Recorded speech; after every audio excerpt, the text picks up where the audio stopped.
everybody. This is the latest iteration of our podcast series, TP Matters. My name is Michael Butler. I'm a partner with PwC, specializing in transfer pricing. And I've with me today two of my colleagues, Cornelia Espost, who is a director, and Hanita Wadani, a senior manager. Hanita is particularly important on this call because she dealt with the topic in India when it came out there. So, what is our topic? We are talking about APAs, which is Advanced Pricing Agreements, and essentially, an APA is when you go to SARS and you want advanced agreements as to how the TP is going to be working. So SARS is starting a pilot APA program. Hanita, you've got experience with APAs from your days in India. Talk to me about that. Sure. Thanks, Michael. So I was just researching online a little bit about Indian APAs that were signed recently. So I see that in 2022, India signed 95 APAs. So out of which 63 were unilateral APAs and 32 were bilateral stroke multilateral APAs. And in all, I think India has signed 516 APAs. Out of which 420 are unilateral and 96 are bilateral or multilateral APAs. With my experience on working on APAs, what I understand is it's arrangement between the taxpayer and the tax authorities covering international transactions or potentially affected transactions for the South African taxpayer context, with a view to solve potential tax disputes in a cooperative manner. The taxpayer and the tax authorities, they both agree on a transfer pricing method in advance, which would be applied and is also sort of an application of the method, the pricing, etc., the process that is followed in a transfer pricing compliance, which is agreed way ahead with the tax authorities, and it could be for the future years. It could be 3 years or 5 years. And in my analysis, therefore, an APA is basically, it's a pre-transaction kind of process rather than doing like a post-mortem. And it certainly, gives a lot of benefits to the taxpayer and the tax authorities to work in a cooperative environment. Excellent. So it's essentially that you're going to revenue and you're saying, we propose to enter into these transactions. This is how we want to do the transfer pricing on it. SARS, do you agree? And if you're only going to SARS and only they're doing it, that would be a unilateral APA. SARS has been talking about doing bilaterals rather than unilateral. So SARS would then talk to the other revenue, and before you even started all your transactions, you'd have given them the recipe of how you're going to do it from a TP perspective. The two revenues give it their blessing, and it takes all the uncertainty off the table. Fantastic. So I can see why taxpayers want that, because it gives them certainty. It's interesting, years ago, the whole thing about tax planning was to reduce the amount of tax. The last few years, in line with BEPS and the crackdown on tax havens, and certainly with Pillar 2 coming in and that, you're seeing much more focus on compliance. So you're not actually saving tax necessarily, you're just paying the right amount in the right jurisdiction, and you're getting all your compliance correct. So that's quite useful, and the APA process really helps you there. Okay, so we spoke a little bit about SARS draft legislation appears to be limited to bilateral, but we understand from discussions with SARS that no, they think that it also goes wider to multilateral. What does that mean, Anita? Can you talk to me about the different types of APAs? How does it work?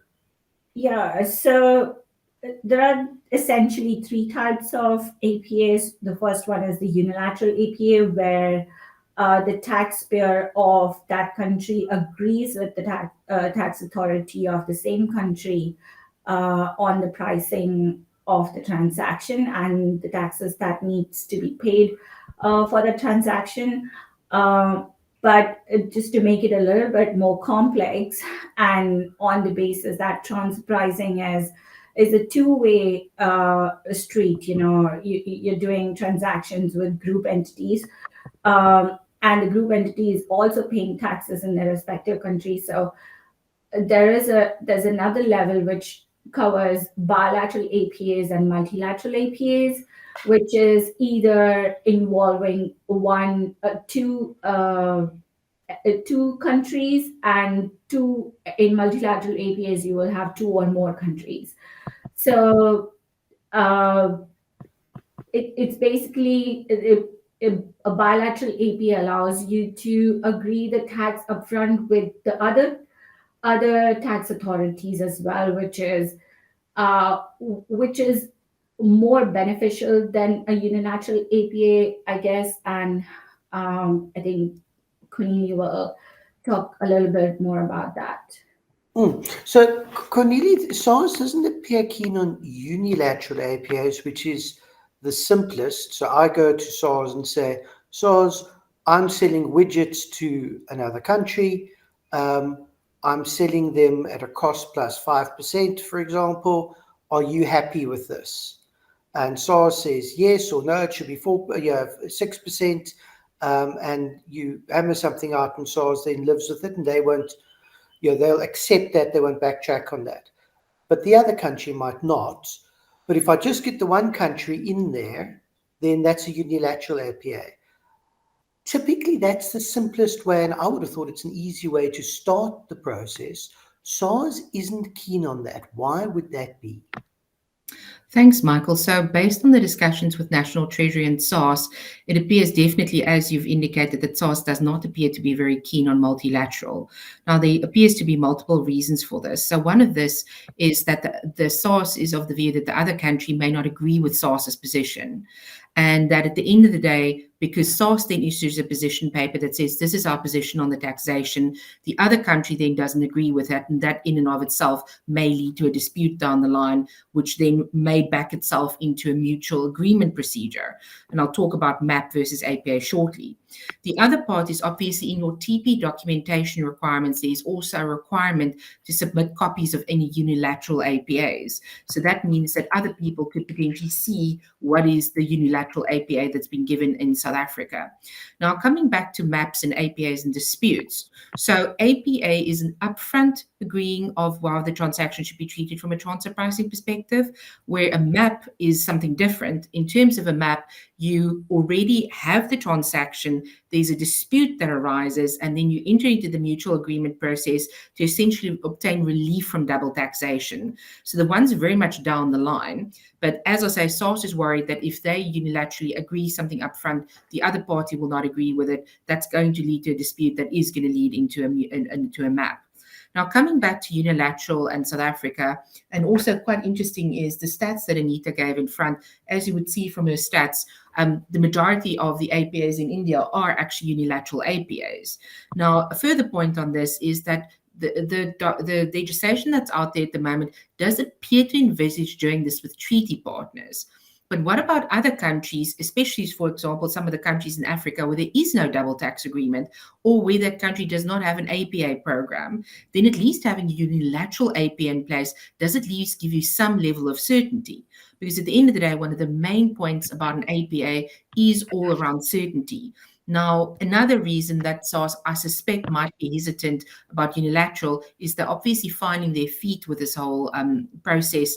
And perhaps initially they would prefer the bilateral, let's call it training wheels, of having the other authority, and perhaps thinking about a more advanced authority like the US or the UK involved to essentially almost help with that process and sort of uplift SARS in the process so they also get experience with it. But I think from a taxpayer perspective, it would have been very helpful if unilateral APAs was definitely an option available to them.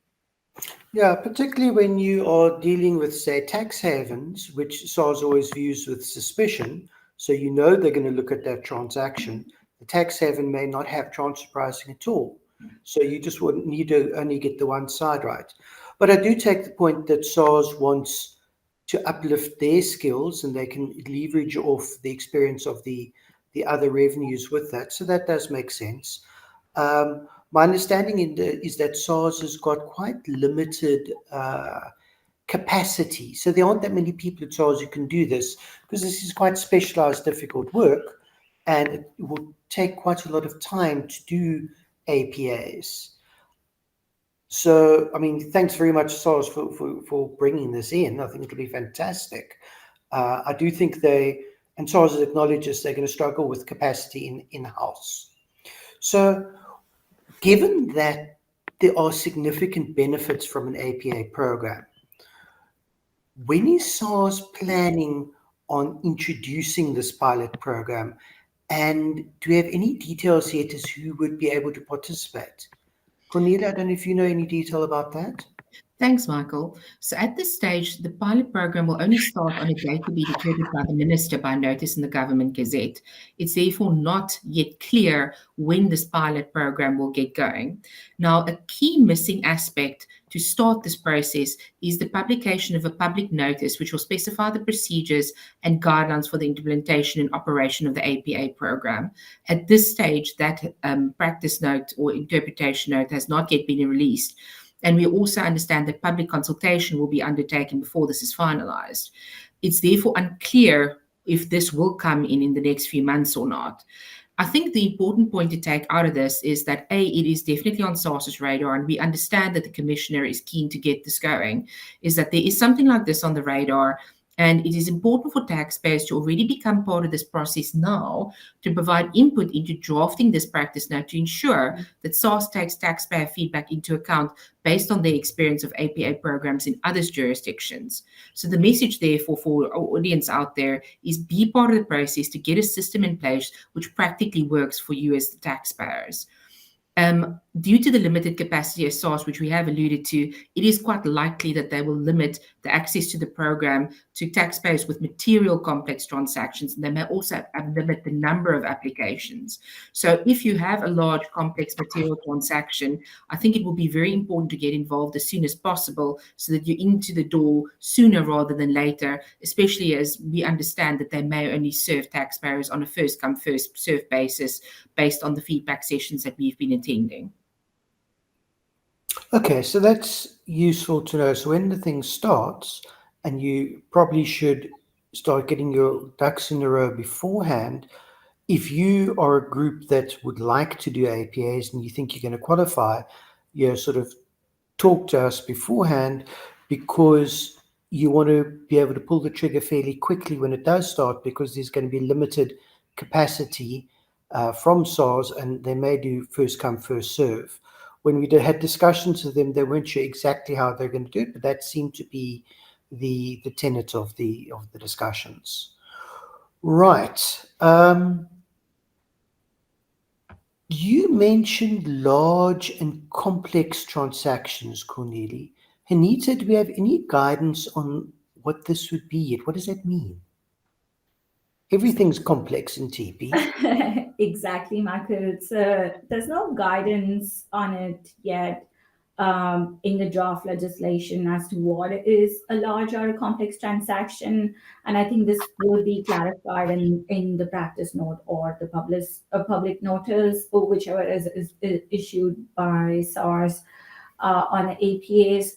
But in my experience, large and complex transactions would be something involving complex intangibles within the group because it is essentially important to test it from both sides of what such intangibles that are involved in the transactions, like also in a residual profit split method where you need to test the routine returns or and the residual returns, which is basically depending upon the intangibles within the group. Yeah. Okay. So whatever whatever they decide to accept or not, my understanding is this is a big deal. This is a big change or a big step forward in the South African TP landscape. Anita, given your experience in India, would you say that's a fair assumption that it's not just a minor thing, this is actually something big and important? Yes, it is really important for taxpayers to have this kind of certainty, and also, you know, having reduction in the documentation process, or uh, minimizing or mitigating the risk of audits and what could be the outcome of the audits. This is actually a really large step in terms of South African tax legislation, and I'm really excited for this. And that's yeah. What's interesting here, and one of the reasons why it's important to get this right up front, is if you've got TP adjustments, not only do they say now you're paying too much for goods, not only do they reduce the expense in South Africa, so uh, the outbound money becomes less from a TP point of view, but any TP adjustment, unlike most places in the world, there's a secondary adjustment. So it's a deemed dividend and there's withholding tax, and SARS says, that is 20%. So if you get it wrong, it's not so much a question later on, oh, you can just fix it up and you're back to where you were, but there is this deemed dividend withholding tax that's leaving out interest and penalties as well. So the cost of getting it wrong is big, and it's not that easy to get it right because you've got another revenue on the other side saying, hey, I also want more money. So finding that balance between them is tricky. And if you get it wrong, it costs you. So that's what's useful about the APA program. It's enabling you to get it right first time. Yeah. Um, And Michael, on that, also obviously the APA is issued for a certain period of time. And to your earlier point about adjustments, as we know, SARS doesn't always just go in and just look at 1 year, they look at multiple years, which means the addition of various years into an assessment often can become quite large. So having this certainty upfront for a number of years, I think, is incredibly beneficial to taxpayers because it definitely limits your exposure and gives you that key thing in tax that you want, which is certainty, which is a really, really important component of managing your tax compliance affairs.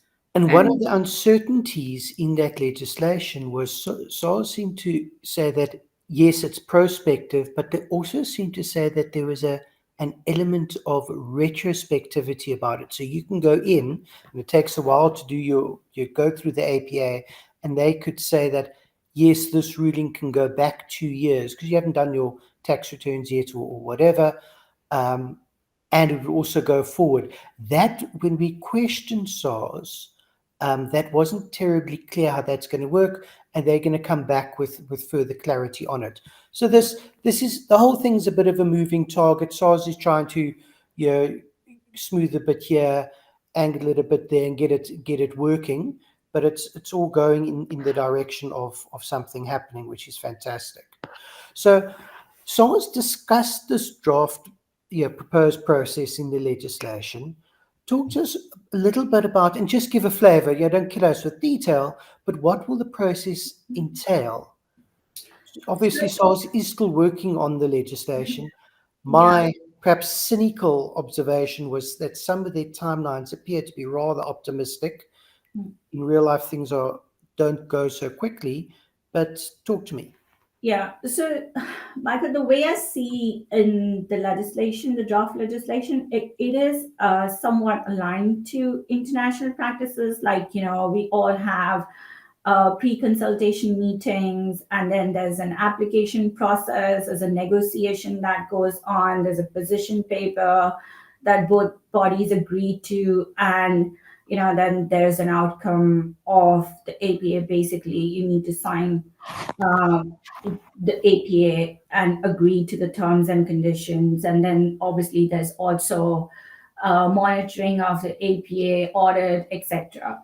Uh, but from the guidelines that I see or the draft legislation, what I see is that sources proposing a window of 90 to 60 days for some of the activities. Oh, I mean, I think they need to be a little careful here because it is also involving tax authority from another country, which is which may not be feasible to have like a pre-consultation meeting like in 60 days, and then you need to file an application within 90 days. So that's what is being optimistic, I would call that. But their process is more or less aligned to international practices. And I guess, this is a pilot project. So once they have like hands-on experience on how much time does it take to actually go through this process, they might, alter the timelines in the near future. So I'm being optimistic about that, I guess. I think you've raised something important there, that this is sort of almost like a practice period. This is, SARS has called this a pilot project. So, both South African taxpayers as well as SARS, who haven't done this before, are going to be finding their feet and trying to work out how to make this thing most effective and efficient. So it's going to be a learning process for everyone, but I do think the outcome is going to be fantastic if we can get it to work, because we've seen overseas that it really is a good program to have, because it gives you the certainty that you want. Okay, so the next question, or the next point was, you go to the SARS with this APA program, and you're showing them everything. But SARS is also your auditors. We raised that with SARS. Cornelio, Anita, do you want to talk to a little bit about that? Yes, Michael. So I think that's quite an important point, because if you are putting all the stuff on the table, and the way the legislation is currently drafted, it appears to envisage quite a comprehensive pre-consultation meeting, which is why then the timeline to actually submit the application is perhaps on the shorter side. Whereas what perhaps people in practice were thinking about is perhaps something lighter touch on the pre-consultation meeting, because at that stage you don't have certainty that SARS will accept this. So there was also recommendations around perhaps making the initial meeting slightly lighter touch. But coming back to it, at the end of the day, what you need in an ideal world is separate teams within SARS, and that there's Chinese walls between those teams. And then the other aspect is, obviously these things take years to agree in practice. I think sort of periods of about 36 months was the type of periods that's been mentioned when we've had discussions about around this.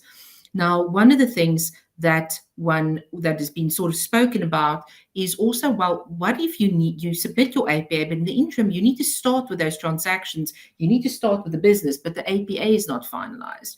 Then let's say a dispute arises because let's say this APA is really drawn out. So there should be a mechanism in there that should allow an audit to stop whilst an APA is under process. So yes, there needs to be Chinese walls, but just to sort of safeguard taxpayer secrecy. But at the same time, if there is an APA and an audit should start, then that audit should ideally be paused until such time as the APA is finalized. And that will also go towards SARS's whole objective of, well, we've got limited resources, how do we use it best? Now, I think the negative, if one has to have that, that's probably going to come with that, is that if one had to have something like that, property prescription would also need to be paused. So that's probably the one downside of that. But definitely there needs to be sort of an interplay between an audit and the APAs, that sort of the APA goes first and then the audit can follow. And in any event, with your implementation of your APA, there is checks and balances in any event afterwards, also to check that your assumptions remain correct and that you've applied it correctly in any event. But that really requires that taxpayer confidentiality, etc., is respected within the relevant teams. Okay, thank you. So, and yeah, we have raised this both in written and verbal discussions with with SARS. The human being championing this process and driving it seems to be Franz Tomasek at SARS. I think he's got his work cut out for him. It's a big thing to bring in, particularly with limited resources and teams. But I think it's something that everyone in the TP industry, as it were, is pushing for. So I think it'll be a fantastic feather in his cap if he brings it in and it's successful. So it's a big development. Any closing comments? Anything further you want to raise, Cornelia and Anita? I think it would be great if we can start sooner rather than later, and that the guidance can come out. I think that's my closing comment, is the sooner we can get this going, the better. Okay, thanks very much, everyone. And to the listeners, thank you for listening to us. And let's all hold thumbs that this comes in sooner and works. Cheers. Cheers. Thanks, guys. All rights reserved. PwC refers to the South African member firm or one of its subsidiaries or affiliates, and may sometimes refer to the PwC network. Each member firm is a separate legal entity. Please see www.pwc.com/structure for further details. This podcast is for general information purposes and should not be used as a substitute for consultation with professional advisors.